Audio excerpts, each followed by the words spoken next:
A.A. Gym memberikan cap anaknya, Muhammad Gaza Al-Ghazali sebagai anak durhaka. Hal tersebut diungkapkan Gaza dalam postingan Facebook yang menjelaskan alasannya membongkar sikap buruk ayahnya itu.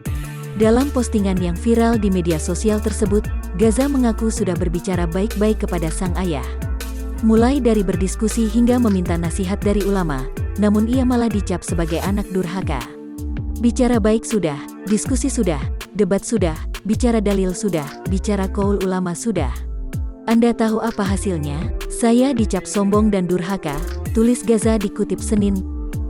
Ibu saya semakin dibully, dibilang nggak punya iman lah, nggak bisa ngurus anak lah, dan masih banyak lagi, sambungnya.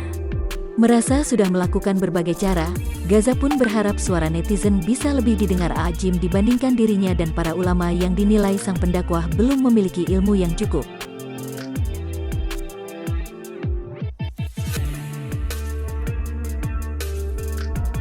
Maaf, barangkali suara Anda lebih didengar oleh ayah saya ketimbang suara saya dan para ulama yang dianggap ilmunya belum sampai, tulis Gaza lagi.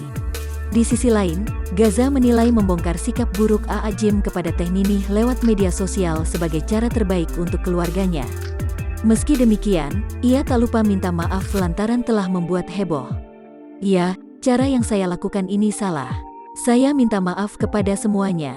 Saya minta maaf atas kehebohan ini. Saya minta maaf kepada pihak manapun yang merasa dirugikan. Namun, izinkan saya menyampaikan, kata Gaza. Meskipun cara ini bukanlah cara yang tepat, tapi ini cara terbaik untuk saat ini yang bisa saya lakukan, lanjutnya.